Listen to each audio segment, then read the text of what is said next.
À la une ce soir, la colère des résidents de la rue Jean Jaurès à Rivière-des-Pères. Des mois qu'ils réclamaient la rénovation de la route, c'est chose faite. Seulement les travaux d'assainissement ont mal été exécutés. Ils se retrouvent désormais exposés au risque d'inondation. Et la dernière étape de la rénovation de la zone de Grand Camp a été amorcée, déconstruit, désamianté. Les bâtiments Capitaine, Grassin, Laffitte et Le Point n'existeront plus. Nous nous rendons sur le chantier pour constater l'avancée des travaux. Et qu'attend Blaise Mornal, le maire de Petit Canal du président de région Harry Chalus, à l'occasion du 6e village nomade des services régionaux. Le maire de la ville entend bien faire entendre ses doléances. Nous l'entendrons dans ce journal. Et enfin, c'est aujourd'hui qu'a eu lieu la finale de la 2e édition du concours de la baguette de tradition française. Les 5 candidats, les meilleurs, se sont confrontés à l'Université régionale des métiers et de l'artisanat à Saint-Claude. Bonsoir et bienvenue sur ATV Guadeloupe. Depuis des mois, ils réclamaient la rénovation de leur rue. Les habitants de la rue Jean Jaurès à Rivière-des-Pères ont obtenu satisfaction. La communauté d'agglomération du Sud-Basse-Terre a ordonné les travaux d'enrobage. Seulement les travaux d'assainissement ont mal été exécutés, laissant ainsi les habitants exposés au risque d'inondation en cas de pluie abondante. Le reportage est signé Yvan Lemar. Après 2 ans de chantier, les travaux d'enrobage de la route de Rivière-des-Pères sont pratiquement terminés. Mais voilà, l'assainissement semble poser problème aux riverains. Selon ces habitants en colère, en cas de pluie, l'eau pourrait rentrer chez eux. Il y a des avaloirs, donc ce qu'on appelle des bouches d'eau pluviale, donc qui doivent ces bouches-là réceptionner l'eau pluviale et donc il n'y en a pas suffisamment.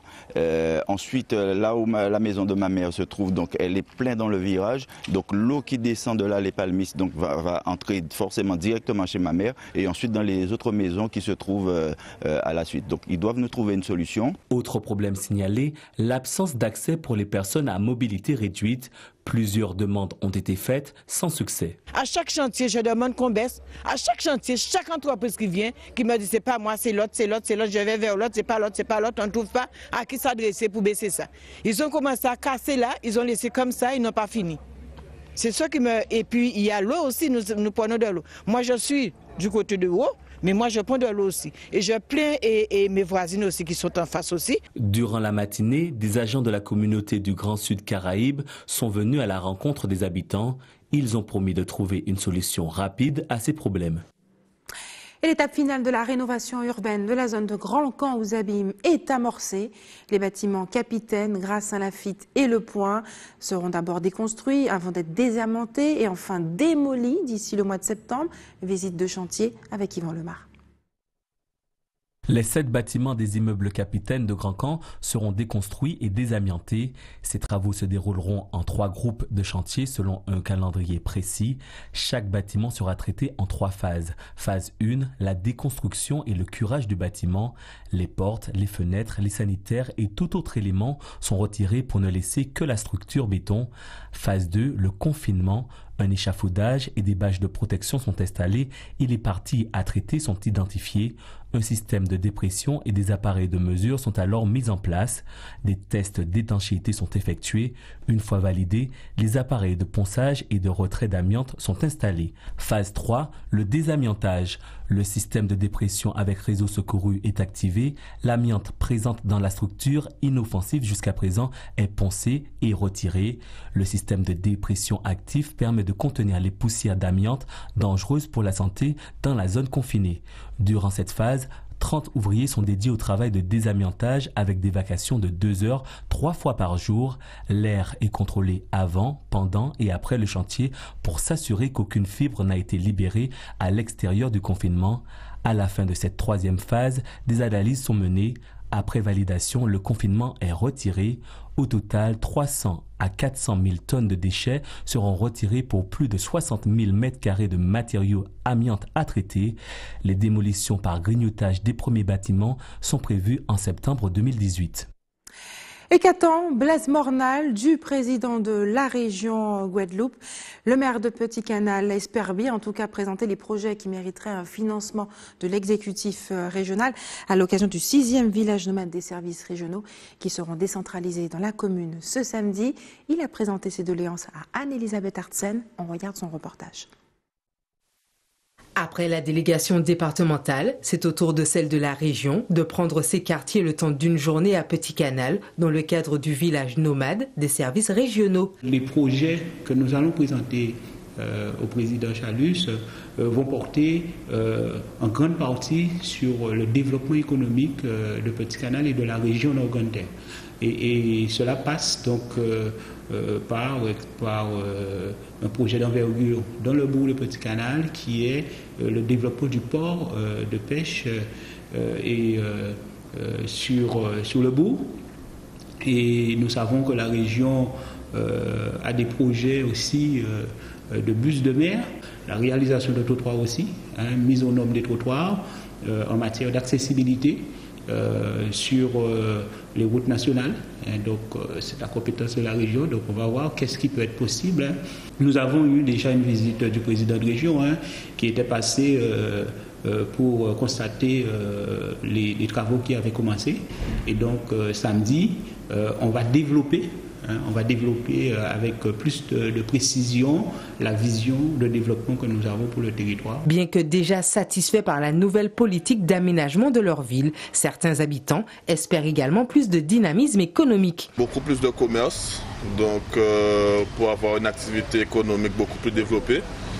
Alors au niveau du bourg, peut-être un marché permanent. Il y a aussi l'amélioration de l'eau. Vous voyez, chez le coiffeur, on est bien souvent obligé d'utiliser les bidons pour nous laver les cheveux. Il y a l'amélioration des routes. La route n'est pas accessible même aux handicapés. Ils ont des problèmes pour monter sur les trottoirs. Donc il y a beaucoup à faire. Le maire de Petit Canal fait déjà une partie, donc nous supposons que la région pourra poursuivre dans ces travaux-là. Peut-être apporter une aide pour améliorer la vie à Petit Canal, c'est-à-dire l'eau, c'est vrai que les routes, voilà quoi. Le maire fait déjà un très bon travail. Et par la suite, nous, les jeunes, on aurait aimé avoir, comment dire, je ne sais pas, plus de skatepark, d'endroits pour s'amuser. Le 6e village nomade des services régionaux se tiendra donc ce samedi 7 avril sur le parking du stade de Petit Canal de 9h à 14h. Et au chapitre social, la mobilisation de l'antenne Pôle emploi de Bergevin se poursuit. Le mouvement s'est même durci. Les agents présents ont bloqué l'agence ce matin et ont présenté un cahier de revendications. Le détail avec Yvan Lemar. L'agence Pôle emploi de Pointe-à-Pitre était bloquée ce matin. Les grévistes dénoncent des sanctions prises contre un agent dans le cadre du recrutement de l'hôtel Arawak et le système de management. Alors, cahier de revendication, nous, on dit, premier devant, c'est donc arrêter sanction là qu'a fait à l'encontre à collègues en nous, d'accord, rétablir toute activité et bien toute habilitation informatique. Premier point en nous. Deuxième point en nous, c'est qu'il respectait accord que nous signons sur les heures de travail. Qu'il respectait l'accord là, ça, parce qu'il voulait détruire l'accord là, il veut remettre en question. Et troisièmement, vous savez, nous avons un accord sur la classification qui a sorti signé au niveau national et qui doit être appliqué en Guadeloupe. Il a déjà fait la part des choses, il a positionné certains mounaïs, d'accord, puis il peut bailler avancement et les autres collègues non, pas ni pour critères, pas ni pour rien clair dans tout ça. Donc c'est ça nous avons dénoncé. Selon la direction, une réunion était prévue mardi, mais seul un syndicat a répondu à l'invitation, mais elle reste ouverte au dialogue. Je suis toujours ouvert au dialogue. Après, il y a des décisions qui ont été prises, il y a des fautes qui ont été réalisées, donc des sanctions qui seront prises naturellement. C'est-à-dire qu'aujourd'hui, être conseiller à Pôle emploi, c'est des droits, mais c'est aussi des devoirs, et le devoir de confidentialité notamment, puisque c'est une des revendications, doit être respecté. Deuxième revendication, c'est le fait que tous les agents à Pôle emploi Guadeloupe vont badger. Je tiens juste à rappeler qu'on est la seule région où une partie du collectif ne badge pas, donc c'est une question d'équité. Donc c'est normal que tous les agents badge à Pôle emploi Guadeloupe, il n'y en avait que la moitié, donc l'autre moitié va se mettre à badger aussi. Alors vous savez, l'avancement, enfin je pense qu'on pourrait parler avec d'autres entreprises, mais aujourd'hui il y a eu la campagne de promotion qui s'est déroulée en décembre de l'année 2017. On a un certain nombre de promotions. Vous savez, quand on arrive à 30-40% de l'effectif qui a une avancée quelconque ou une promotion, je pense que c'est plutôt très encourageant. Donc il faut noter cela aussi. Selon les syndicats, un appel a été lancé pour étendre le mouvement à l'ensemble des agences de Guadeloupe. Et direction maintenant la Guyane où les états généraux se poursuivent. Ce matin à l'hôtel de la collectivité territoriale, les débats ont porté uniquement sur l'évolution institutionnelle de la Guyane. L'occasion de faire le bilan. Le reportage est signé Jonathan Lariot. L'évolution statutaire de la Guyane était au cœur des débats à la collectivité territoriale de Guyane. En assemblée ce matin, les états généraux se sont portés sur l'évolution du département et ce que pourrait apporter celle-ci comme avantage pour le territoire. Je pense que l'évolution statutaire est aujourd'hui nécessaire puisqu'on a vu l'année dernière à quel point finalement l'évolution seulement institutionnelle et non statutaire n'a pas suffi puisqu'on voit bien que la collectivité territoriale n'a pas les moyens jusqu'à aujourd'hui d'assumer ses compétences. Donc il nous faut d'un côté assumer plus de compétences mais aussi engranger plus de recettes pour être en capacité d'assumer des compétences élargies. Après avoir abordé plusieurs points de réflexion, pas de conclusion, mais une pensée semble partagée par beaucoup dans la salle. Ce changement statutaire permettrait à la Guyane d'avoir plus de marge de manœuvre au sein de sa propre collectivité. Oui, aujourd'hui, je pense que même ceux qui défendaient le statu quo en 2013, qui sont aujourd'hui à l'exécutif de la CTG, semblent d'accord, quand on écoute leurs interventions, semblent d'accord sur le fait qu'il faut une évolution statutaire. Maintenant, il nous faut débattre, et c'est le cas aujourd'hui, sur les contours de cette évolution. C'est-à-dire, est-ce qu'on veut une évolution minimaliste ou est-ce qu'on veut vraiment une large autonomie de façon à restreindre l'État tout simplement au contrôle de l'égalité et que nous ayons tous les leviers. Mais tout en restant dans le cadre de la République. Aujourd'hui, il n'est pas question d'aucune façon de sortir du cadre de la République française. Un rapport devrait être rédigé à l'issue de ces travaux afin de pouvoir envisager les changements à venir. Et puis en Martinique, le centre d'incinération de Dillon déborde. Depuis le début de la semaine, des tonnes de détritus s'entassent, perturbant au passage le travail des conducteurs de camions de déchargement. Une situation qui serait devenue insoutenable. Reportage Alizé Dutran, Michelet François. Chaque année, un Martiniquais produit environ 500 kilos de déchets. Ramenés à l'ensemble de la population, c'est 200 000 tonnes de détritus qui sont en partie brûlés.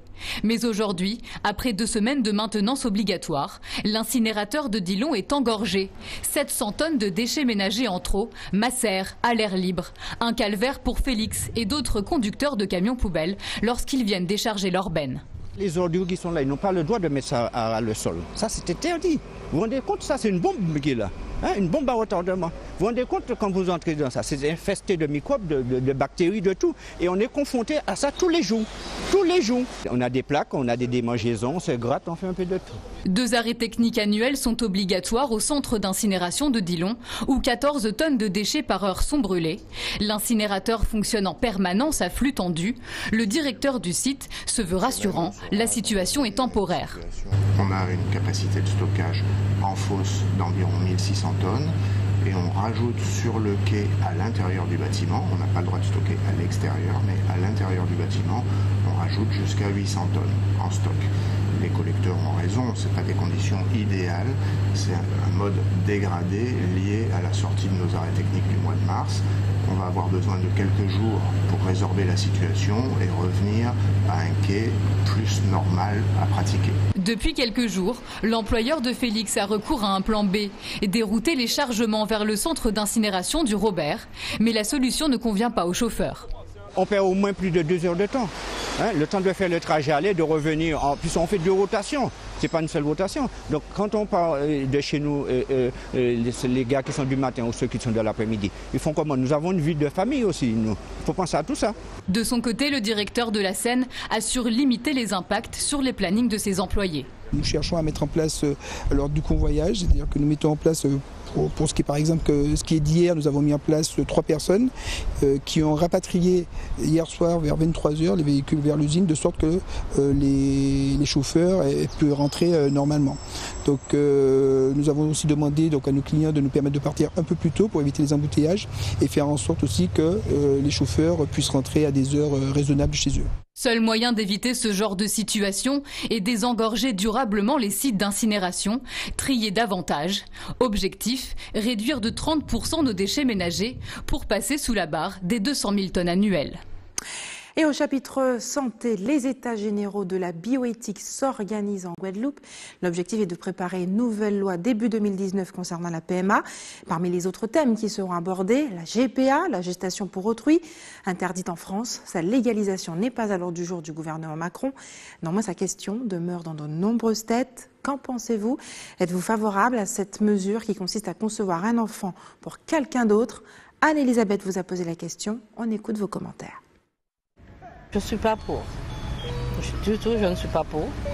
Mais bon, si c'est la seule solution que la mère a et qu'elle trouve quelqu'un qui veut bien le faire, bon, pourquoi pas. On peut toujours essayer, mais à condition que les règles sont respectées. Parce que mettre un enfant au monde et se rendre compte après que c'est quelqu'un d'autre qui va l'élever, c'est pas facile du tout, hein. C'est pas facile du tout. Et puis voilà. Donc je leur souhaite bonne chance. C'est un peu délicat, mais s'il faut aider, je veux bien. Parce que bon, j'ai 3 enfants moi. Comme on dit, pourquoi pas. Bon, après, je suis pas contre. Mais si de temps en temps je peux voir l'enfant que j'ai fait quand même, si c'est possible. Même si, bon, l'enfant ne sait pas qui je suis, hein, parce qu'il faut respecter les droits de la femme. Et voilà quoi. Je ne suis pas contre, hein, parce que si j'étais stérile, je serais malheureuse. Donc, toutes les femmes qui peuvent aider d'autres parents, d'autres personnes qui sont en difficulté. Du moment que c'est pour rendre service à quelqu'un, moi ça m'est bien égal. Pourquoi pas? Si elle a désiré d'avoir un enfant, elle peut trouver quelqu'un pour lui prêter son ventre. Elle peut le faire. C'est la joie pour tout le monde. Hein. Moi j'en ai 3. Elle peut avoir un. Comme je suis trop vieille pour ça, je vais bien faire. Je suis favorable, parce qu'il y a des mères, il y a des femmes qui ne peuvent pas avoir des enfants. Si c'est possible, oui. Absolument. Je pense que tout le monde a le droit d'avoir des enfants. Malheureusement, certaines femmes n'ont pas cette chance. Donc si quelqu'un est prêt à leur donner leur chance, oui, je pense que ce serait très très bien. Je ne suis pas favorable. Déjà, si j'étais en marché pour avoir des enfants, je ne l'aurais pas fait directement, parce qu'après on aura des problèmes. Et ensuite, avec l'âge et tout ce qui se passe actuellement, pour moi, c'est non. Si la personne a des difficultés à avoir un enfant, si quelqu'un d'autre peut l'aider, pourquoi pas? Et restez sur ATV Guadeloupe dans quelques minutes. La meilleure baguette de tradition française made in Guadeloupe. Et puis nous irons au marché de Rémière-Montjoly en Guyane, qui attire de plus en plus de visiteurs. Avant une question d'histoire, d'archéologie, depuis quelques temps, plusieurs équipes de recherche de l'Institut de recherche archéologique ont débuté leurs travaux sur le chantier de Vevey au Lorrain en Martinique. Des études qui permettront notamment d'en savoir plus sur les civilisations amérindiennes. Reportage Sandrine Claude, Aurélie Talmancy. C'est un site que Bruno connaît bien. Il l'a même choisi pour sa thèse de doctorat. Sa principale motivation, un lieu riche en histoire. Cette première occupation, elle est détruite par une éruption de la montagne Pelée, qui est datée autour de 350-400 après Jésus-Christ. C'est celle qui a déposé les ponces jaunes qu'on voit aujourd'hui. Du fait de l'abandon précipité du site par les Amérindiens, mais ils n'ont pas fait leur valise. Ils ont laissé tout sur place. On retrouve dans la couche du dessous les marmites en place à côté du feu, les platines à manioc à côté du feu. Donc c'est un site qui a livré beaucoup d'études, beaucoup de connaissances, et en fait c'est ça qui fait qu'un site est important. D'une superficie de 22 hectares, la zone de fouille s'étend sur plusieurs secteurs du quartier. Pour les équipes de recherche, c'est un chantier de fouilles archéologiques idéal. C'est stimulant parce que là on marche vraiment dans les pas de l'histoire de l'archéologie martiniquaise, c'est-à-dire que Vevey c'est les années 30, ça commence dans les années 30. On a repéré tous les creusements, les aménagements grâce à un système de petites cuillères bêtes et méchants. Et maintenant on en est à les fouiller une par une pour savoir ce que c'est, si c'est une sépulture, si c'est un trou de poteau, si c'est une fosse des potois. Les travaux ont aussi donné suite à quelques découvertes insolites. On avait une sépulture, on l'avait reconnue, On n'avait aucun ossement et puis on avait un vase qui était retourné, qui était déposé à l'extrémité de la sépulture. Et on ne se doutait pas, mais à l'intérieur du vase, on avait le crâne de l'individu qui était entièrement conservé. Pour Cap Nord, il s'agit aussi de permettre au public de s'approprier ce pan d'histoire. Un projet de centre d'interprétation devrait voir le jour l'an prochain. Le but de ce projet est de faire un parcours, en fait, une promenade sur l'équivalent de 22 hectares quand même, sur lequel pendant à peu près 6 à 9 heures, un visiteur pourra venir et découvrir l'ensemble en fait de ce qui compose en fait la vie des Amérindiens. Donc il y aura la reconstitution d'un village amérindien tel qu'on a pu le définir au regard des différentes fouilles archéologiques. Ce samedi, c'est le public qui pourra découvrir les premiers secrets livrés par les fouilles. Des visites guidées sont au programme entre 10h et 16h. En Guyane, il existe un marché qui attire tous les jeudis et les dimanches de plus en plus de visiteurs, celui de la commune de Remire-Montjoly. C'est le dernier né des marchés guyanais. Fruits et légumes, liqueurs côtoient aussi le village gastronomique. Reportage Grislor Phillips et Joanne Manus. Sous ces tentes se cache le plus jeune marché de Guyane, celui de Remire-Montjoly. Yolande Mizinck-Saint-Sina nous présente sa genèse. L'association AGRM City, c'est une association des jeunes de Remire-Montjoly, présidée par M. Philippe Alcide Di-Clausel, qui a été créée en 2013 afin de pouvoir gérer le marché de Remire-Montjoly. Donc il a été créé lui-même le 2 mai 2013. Ce défi n'a pas été de tout repos pour la jeune association et ce, pour de multiples raisons. Déplacer des gens, ça reste compliqué parce qu'ils ont leur habitude, que ce soit les exposants, les professionnels eux-mêmes et la clientèle aussi. Créer une exode comme ça, c'est pas évident. Ça a été laborieux, mais finalement on a su leur donner un tel confort puisque c'est un marché qui est au plein air, mais sous chapiteau. En particulier, c'est un marché qui a tout alentour un parking, un assez vaste parking qui permet à la clientèle de se garer facilement. Un marché où il y a le confort, il y a l'eau, il y a les commodités. Donc il fait que bien structuré et bien géré, il est très agréable. Et si le marché du jeudi est le plus fréquenté, la formule proposée le dimanche s'enrichit d'une offre gastronomique. À la demande des clients, créer un deuxième marché qui a eu naissance le 8 octobre 2018.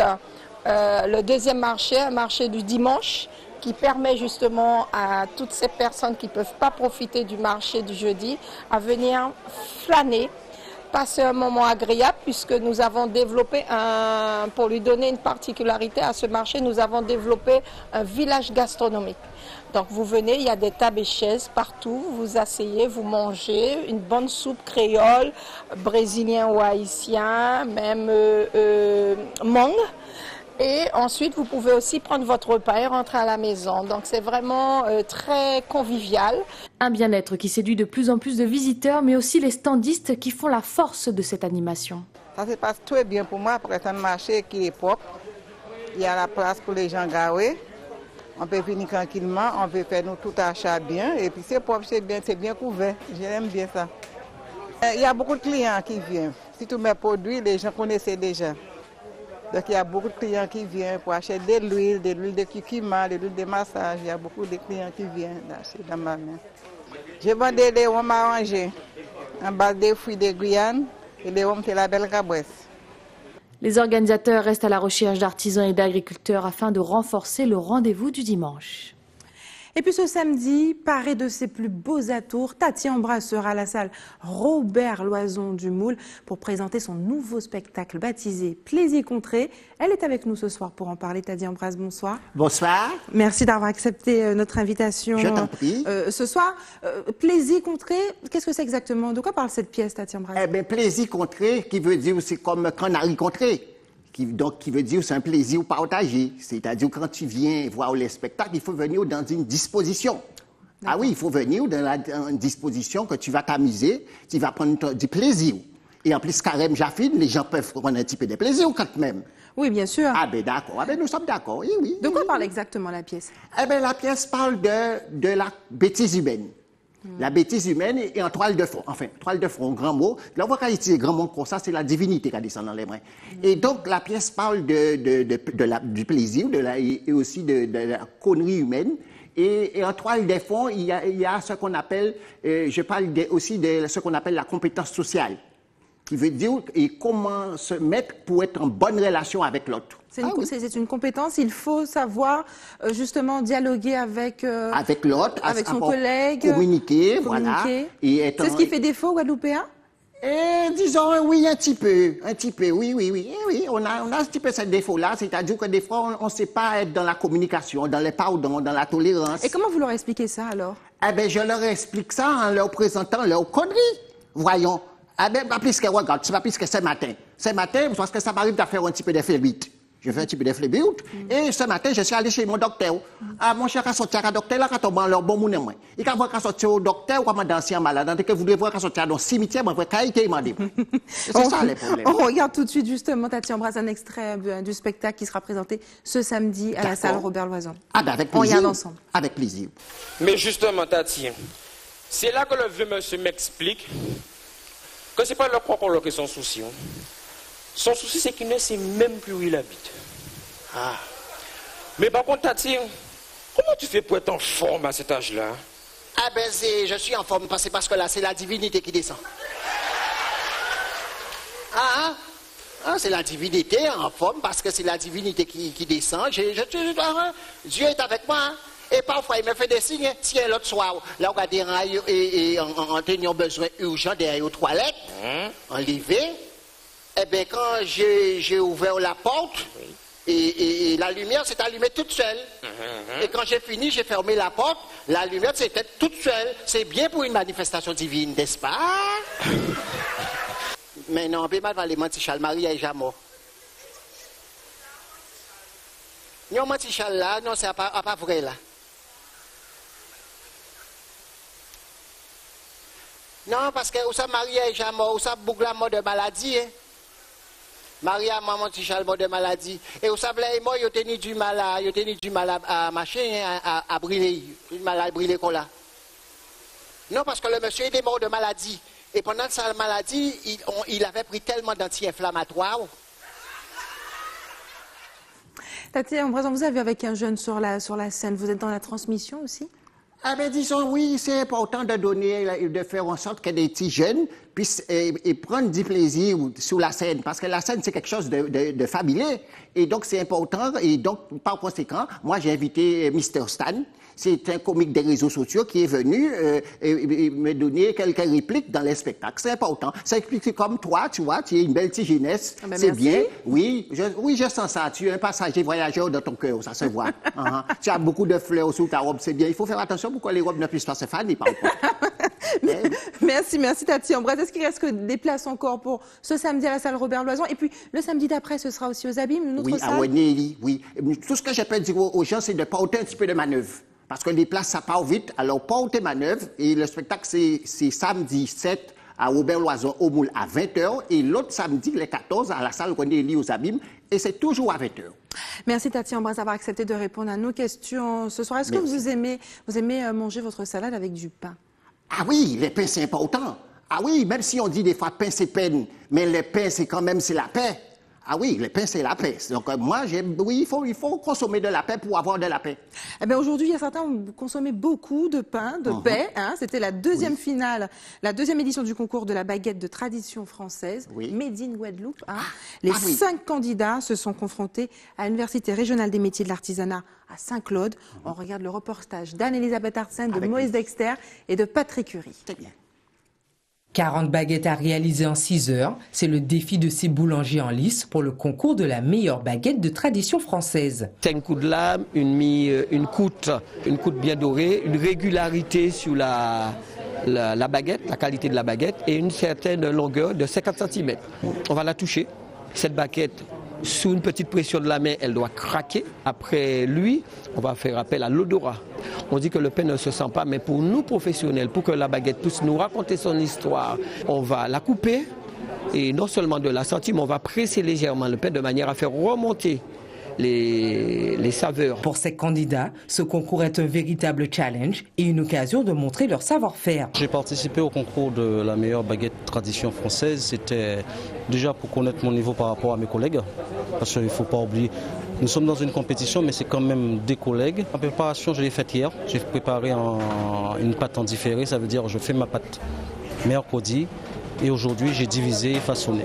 On a fait une préparation la veille, comme je disais, avec un levain de fruits à pain qui donne un goût particulier et une alvéolation à la pâte.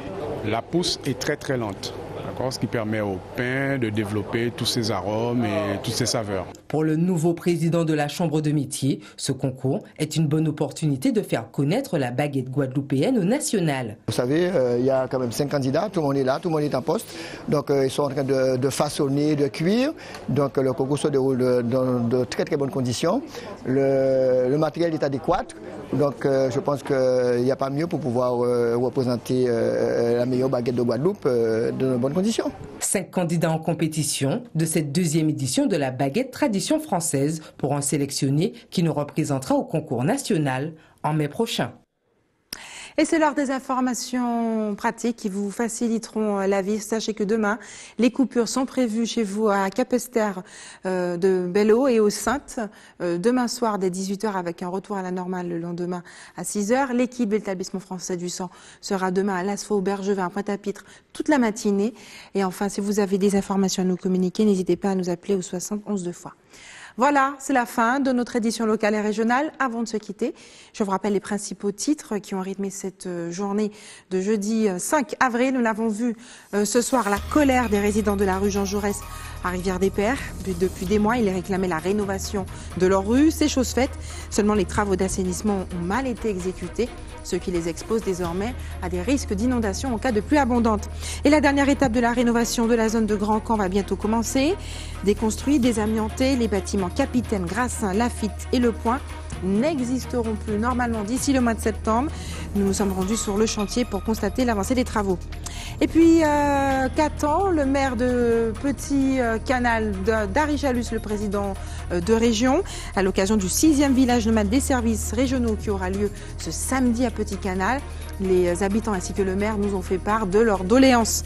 Et puis c'est aujourd'hui qu'avait lieu la finale de la 2e édition du concours de la baguette de tradition française. Les 5 candidats, les meilleurs de la Guadeloupe, se sont confrontés à l'Université régionale des métiers et de l'artisanat à Saint-Claude. Merci d'avoir choisi ATV Guadeloupe. Je vous souhaite une excellente soirée. On se retrouve demain à 18h45.